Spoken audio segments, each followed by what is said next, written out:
Welcome back to the channel, everyone. Looks like we are having a massive set of class changes coming up on March 25th, aka this Tuesday's reset. Some of these changes are going to be huge for class specs like Holy Priest, but some are going to be much smaller for class specs like Demonology Warlock and Shadow Priest. There are patch notes for both PvP and PvE content, but this video will be solely looking at the PvE side of the patch notes. That being said, let's go ahead and start with the Death Knight changes. Death Knight is going to be seeing an all ability damage increased by 4% across the board. I don't think this will be changing much when it comes to raiding or dungeons. You might see them slightly more in those aspects, but I don't believe it'll be changing much of the class as of right now. Next, we'll be looking at Demon Hunter, specifically Vengeance. Vengeance Demon Hunter will be seeing a slight nerf to deflecting spikes, which causes your demon spikes to increase parry chance by 15%, but will now be reduced to 10%. So I don't think this will have a big meta shift when it comes to Vengeance Demon Hunter being the meta tank for Mythic Plus. It does have a slightly reduced survivability because the talent's been nerfed slightly, but I still think Vengeance Demon Hunter will be holding the top place for Mythic Plus tanking. Next, we'll be looking at Balanced Druid. Balanced Druid is seeing a massive single target damage increase, at least in my opinion. Wrath's damage will be increased by 30%, alongside Star Surge damage increased by 5%. Alongside that, Elune's Chosen, Lunar Calling increases Starfire's damage to its primary target by 160%, and it was 100%. So a pretty large 60% damage increase from Starfire's damage. Next, we'll be looking at Guardian Druid, which Guardian Druid has been, in my opinion, it's been pretty low damage, at least as a tank player. There's definitely damage dealers like Warrior or Demon Hunter, Vengeance Demon Hunter, who has had a lot more damage. So Guardian Druid is getting a little bit of a damage increase, which is Druid of the Claws dreadful wound damage is increased by 20%. Druid of the Claws empowered shape shifting increases swipe damage by 12%. It was 6%. And Mangle's damage is increased by 25% when it was 15%. So Mangle's getting about a 10% damage increase, which is really good. The only thing that I'm seeing is Druid of the Claw wild power surge bonus to rip damage is reduced to 200%, was 25%. All in all, I still think this is a really big damage increase for Guardian Druid. So you'll probably see them more, at least when you're pugging. I don't know if there will be a meta change with tanks. I still think Vengeance Demon Hunter will be in the top seat, but this is a very good buff for Guardian Druid. Next, we'll be moving on to Invoker, specifically Devastation. It looks like they fixed an issue where the final tick of Disintegrate would not benefit from the Titanic Wrath or Iridescence while talented into Azure Celerity. And they said the Nerub raid tier set bonus was too strong, was causing players to not want to equip new gear, or reducing the tier set's effectiveness and buffing the new Undermine set to encourage people to use newer items.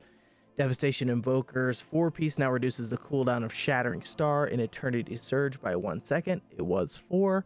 Devastation Invoker's Undermine 2-piece now casts Shattering Star at 100% effectiveness, was 50%, so that's a pretty large increase. Chance of Devastation Invoker's Undermine 2-piece now triggers 25% more frequently, and Devastation Invoker's Undermine 4-piece increases the damage of all your next empowered spells by 25% per stack.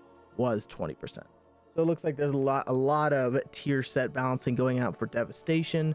Moving on to Augmentation. Augmentation is actually seeing quite a significant buff. It was extremely weak in season 1. A lot of people were not using it. Even going into season 2, a lot of people are not playing Augmentation, but it looks like they are getting a damage of all spells and abilities increased by 15%. So now with the 50% increased damage, this should be put in a playable state for Augmentation Evoker players. I don't know if it will be put back in the meta. It may, just because of its utility, but I still think this will put it in a lot more positive lighting than what it is now. Next, we'll look at the Preservation Evoker. The developers are saying the Nerub tier set bonus was too strong, was causing players to not want to equip newer gear for the Undermine raid. Sounds similar to Devastation. We're reducing the Nerub tier set effectiveness and buffing the Undermine tier set. Preservation Evoker 4-piece increases the healing of empower spells by 5% per stack. It was 10. Healing in all spells and abilities increased by 5%. Spirit Bloom and healing increased by 20%. An energizing flame refunds 80% of the mana cost of living flame when you use an attack on an enemy target. It was 50%. Disintegrate damage increased by 25% for preservation evokers, and living flame damage increased by 25% for preservation evokers. So all in all, it looks like a pretty hefty increase in healing for preservation evoker players. I still think Disc Priest will probably take a very high spot in the healing meta tier, but preservation is getting a pretty positive buff as a class in whole. Next, we'll look at Hunter, which Hunter is getting a lot of changes across all specs. I think they're all going to be positive, but let's go ahead and start with Beast Mastery Hunter. For Beast Mastery, developer notes Beast Mastery is performing well, but we have a few planned changes to address some quality of life issues as well as a few bug fixes. Dark Ranger's Black Arrow periodic effect duration increased to 14 seconds, was 10 seconds. Dark Ranger Withering Fire now prioritizes enemies that do not have a Black Arrow's periodic effect, which is very nice for a lot of Hunter players. Looks like Pack Leader is having a bug fix preventing the lead from the front from increasing the Pack Leader's bore damage. Withering Fire now fires 4 additional black arrows, was 2. So that's a big, it seems like that's going to be a big cleave damage bonus for Beast Mastery Hunters. Moving on to Survival. We're increasing the frequency of power and Pack Leaders summon from Survival to help make this hero talent tree more appealing. Looks like Survival is seeing an all damage dealt increased by 4% across the board. Pack Leader is seeing Dire Summons Kill Command cooldown reductions increased to 2 seconds, was 1. Bear damage increased by 40%. Boar damage increased by 40%. Howl the Pack Leader duration reduced to 25 seconds, was 30%. Pack Leader also fixed a bug preventing lead from the front from increasing the Pack Leader's boar damage. So it seems like all in all, there's quite a few damage buffs going out to Survival, especially with the all damage increased by 4%. That should be very nice for Survival players, and with Bear and Boar damage being increased, that seems very nice. Moving on to the Marksman spec, Dark Ranger's performance is lower than expected, so we're making some substantial tuning changes to bring them closer to where we'd expect. We'd like Phantom Pain to be a compelling source of damage and worth playing around in Mythic Plus and AoE scenarios, especially when combined with True Shot and Withering Fire. Explosive Shot damage increased by 20%, which is a pretty large buff. Volley damage increased by 25%. Black Arrow periodic effect duration increased to 14 seconds, was 10. Phantom Pain damage shared increased to 24%, was 8. Bleak Powder's damage increased by 100%, and Withering Fire now prioritizes enemies that do not have the Black Arrow periodic effect. So it seems like there's a lot of quality of life fixes coming out for Hunter, a lot of bug fixes on top of a lot of flat damage buffs for Survival, and just damage buffs for Marksman and Beast Mastery Hunter, all in all. Moving on to Mage, which is seeing basically just flat damage increases across the board, starting with Arcane. All damage is going to be increased for 8%, which Arcane has been pretty weak for quite a while now. Definitely Frost and Fire have been the more popular picks, specifically seeing Fire in a lot of the Race to World First. In raiding, Fire has been extremely good, but it looks like for Arcane is getting an all damage increased by 8%, which is fantastic. Moving on to Frost Mage. Frost Mage is seeing an all damage dealt increased by 4%, so it's about half of what Arcane is seeing, but Frost Mage can still use a damage increase, which looks really good. And for Fire Mages, all damage dealt reduced by 3%. So they're trying to make all the mages kind of closer in comparison. I still think Fire is going to be extremely good in Raid and in Mythic Plus, but I think Frost will kind of be a really good pick for Mythic Plus still, and I think you'll see it more and more in Raid. Moving on to Monk. Windwalker Monk is seeing an all damage decreased by 4%, which I don't think is really that big of a hit. It seems like it is, but all in all, Windwalker was doing quite a bit of damage. I still think it'll be a very good DPS, but next will be Slicing Winds damage increased by 20%, which is going to be fantastic for the class. All in all, I think it was going to be an amazing damage dealer. We'll kind of see where it goes and where the meta changes and what shifts. But moving on to Mistweaver. Mistweaver, we're decreasing Mistweaver's overall damage while leaving their healing relatively unchanged. Spinning Crane Kick has still felt a touch weaker than we could like compared to the rest of Mistweaver's kit, so we're increasing the damage of Spinning Crane Kick alongside these changes. See that Mistweaver is all damage increased by all damage decreased by 25%. Jadefire Teachings now increases Ancient Teachings transfer amount by 215%, was 160%, so quite a big bonus there. It looks like its spinning crane kick damage is increased by 15%, which is nice. Awakened Jadefire now transfers 120% of the damage done, was 110%, so nice 10% damage increase to Jadefire. Moving on to the next spec, we have Brewmaster. Brewmaster has a 3% increase to all ability damage. I definitely would say as a tank player, Brewmaster kind of felt like one of the lowest damage dealing tanks right now. It had a decent survivability, but Brewmaster is definitely on the lower tier of the tanks tier list, at least in my opinion. But with a 3% increase to all ability damage, that should help the class kind of move it up to more of like a B tier maybe. I still think Vengeance Demon Hunter or Paladin are still going to take the top tier lists, definitely for Mythic Plus, but I think for rating, I still believe that Death Knight is in the top list, but this should be a good buff for Brewmaster, and maybe you'll see it more in your pugging, you'll see it more in rating. But it also looks like for its Undermine set bonus now increases damage of your next 2 casts of Blackout Kick by 250%.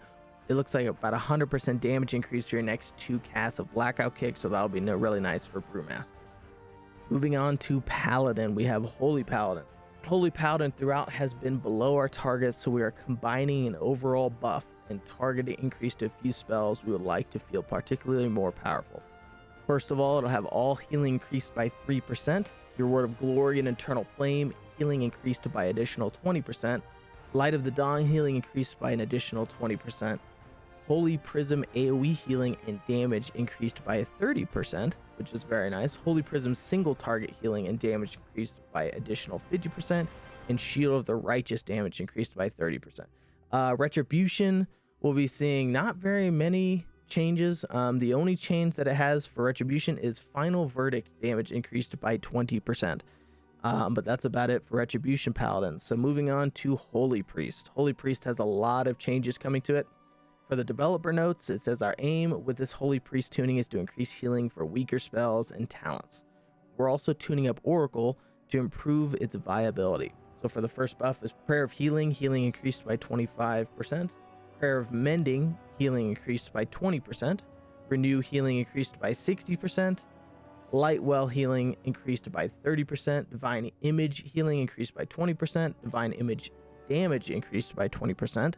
Holy Fire damage increased by 20%. Renew Faith now increases healing done to allies with Renew by 10%, was 6%. Renews from Empowered Renew now heals for 120% more than the normal Renew, was 60%. Oracle Preventative Care now increases the duration of Renew by 40%, was 25%. Oracle Preventative Measures now increases the healing of Prayer of Mending by 40%, was 25%. And Preventive Measures now increases the damage of Smite, Holy Fire, and Holy Nova by 40%, was 25%. So you can definitely see they're wanting Holy Priest to combat Disc Priest, and they want the Holy Priest to be in a higher tier. I think this is a massive W for Holy Priest. I hope that I get to see more Holy Priests in my keys. Yeah, that is a lot of changes for Holy Priest, but Shadow Priest will actually be seeing a lot less changes. The only change I see for Shadow Priest is all damage done reduced by 3%. I really don't think this will affect Shadow Priest. I think your guys' damage will still be fantastic. I think you'll still be seen in keys and raid quite a bit, but that's the only change that's going on for Shadow Priest. Moving on to Disc Priest. Lenience now causes Atonement to reduce damage taken by 2%, was 3%. So a slight 1% damage reduction nerf. Atonement now causes spell damage to heal all targets affected by Atonement for 32% of damage done, was 35%. So slight nerf there as well.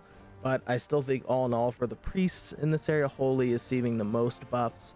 There's just minor changes for the other specs. But moving on to Rogue. Assassination Rogue's 2-piece set bonus, Vile Tincture max stacks reduced to 5, was 10. So a little bit of a nerf to you guys' 2-piece set there. All ability damage increased by 3%, Mutilate damage increased by 40%, and Ambush damage increased by 40%. So all in all, you may be losing a few stacks in your 2-piece set, but you are gaining a pretty decent chunk of damage across the board. Moving on to Elemental Shaman. For the developer notes for the Elemental Shaman, Elemental is performing lower than we would like in single target, and our changes to Primordial Wave in Season 2 left it feeling a bit lackluster. We're increasing damage of several core spells and significantly increasing the damage and Maelstrom generation of a Primordial Wave.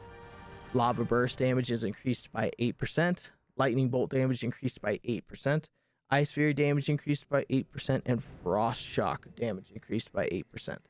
Primordial Wave now also generates 12 Maelstrom, was 3, so quite a big buff there, and Primordial Wave damage increased by 500%. So it seems like Elemental Shaman is getting some significant damage buffs, and I think it'll be fantastic for Elemental Shaman players. Moving on to Restoration. Undermine 2-piece set bonus fixed an issue that caused Totemic Projection to apply insurance while using Surging Totem. I did not know about this bug. I'm not a massive Restoration Shaman player, so for those Shaman players, that'll be a nice fix for you guys if you were dealing with that issue. But Undermine 2-piece set bonus insurance healing increased by 30%. For Warlock Demonology, all damage increased by 3%. That looks like it's the only Warlock spec that's seeing any sort of class changes or class balancing. I think this is, it's a 3% damage increase for you guys. I don't know if it'll change your position and where you are on the tier list, but it is a buff nonetheless, and that's the only buff Warlock is seeing. Next, we're moving on to Warrior, specifically Protection. So for Protection Warrior has been putting out quite a bit of damage and sometimes matching other DPS players. So it is seeing quite a few nerfs in the damage field. So it looks like first off, Shield Slam damage is reduced by 5%. Next, Colossus, Practice Strikes bonus Shield Slam and Revenge damage reduced to 10%, was 20%.